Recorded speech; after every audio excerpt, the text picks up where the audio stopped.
திராவிட model ஆட்சி 2.0விலும் மகளிர் உதவித்தொகை தொடரும் என முதலமைச்சர் மு.க.ஸ்டாலின் அறிவித்திருக்கிறார். புதுக்கோட்டையில் அரசு நலத்திட்ட உதவிகள் வழங்கும் விழாவில் முதலமைச்சர் பங்கேற்றார். அப்போது வீரகொண்டான் ஏரி உள்ளிட்ட முக்கிய ஏரிகள் 15 கோடி ரூபாய் மதிப்பீட்டில் புனரமைக்கப்படும் என அறிவித்தார். கீரமங்கலத்தில் குளிர்பதன கிடங்கு, வடகாடு ஊராட்சியில் உயர்மட்ட பாலம், புதுக்கோட்டையில் நியோ டைடல் பூங்கா உள்ளிட்ட அறிவிப்புகளையும் அவர் வெளியிட்டார். கந்தர்வக்கோட்டை ஊராட்சி பேரூராட்சியாகவும் பொன்னாமராவதி நகராட்சியாகவும் தரம் உயர்த்தப்படும் என்றும் முதலமைச்சர் தெரிவித்தார்.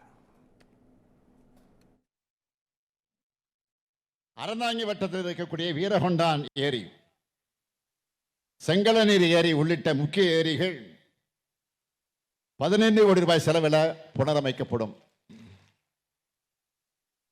இரண்டாவது அறிவிப்பு, கீரமங்கலம் பகுதி விவசாயிகள் நலன் கருதி அப்பகுதியில் சாகுபடி செய்யப்படும். காய்கறிகள், பழங்களை பாதுகாப்பாக இருப்பு வைத்திட குளிர்பதன கிடங்கு 1,60,00,000 ரூபாய் மதிப்பில் அமைக்கப்படும். மூணாவது அறிவிப்பு, ஆவடியார் கோயில் ஊராட்சி ஒன்றியத்தில் இருக்கக்கூடிய விளானூர் ஊராட்சி மற்றும் திருவலங்கூர் ஊராட்சி ஒன்றியத்தில் உள்ள வடகாடு ஊராட்சியில் 10 கோடி ரூபாய் மதிப்பீட்டில் உயர்மட்ட பாலங்கள் அமைக்கப்படும். தொடர்ந்து பேசிய அவர், தமிழ்நாட்டில் மொழிப்போர் பெரும் முக்கியத்துவம் வாய்ந்தது என்று குறிப்பிட்டார். அரசியல் லாபத்துக்காக திமுக மீது நாள்தோறும் அவதூறுகளை பரப்புகின்றனர் என்றும் முதலமைச்சர் தெரிவித்தார்.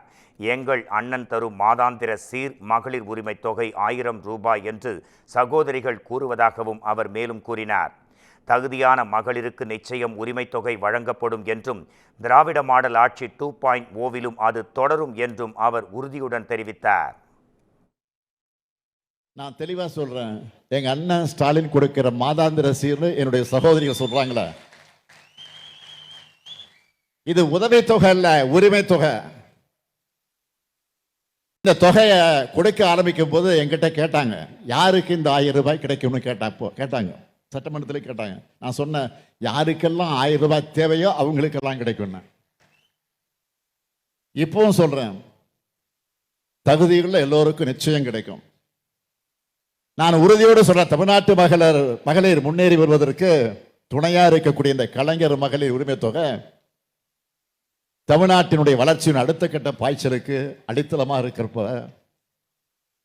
நம்ம திராவிட மாடல் 2.0 அரசியலையும் நிச்சயம் தொடரும்.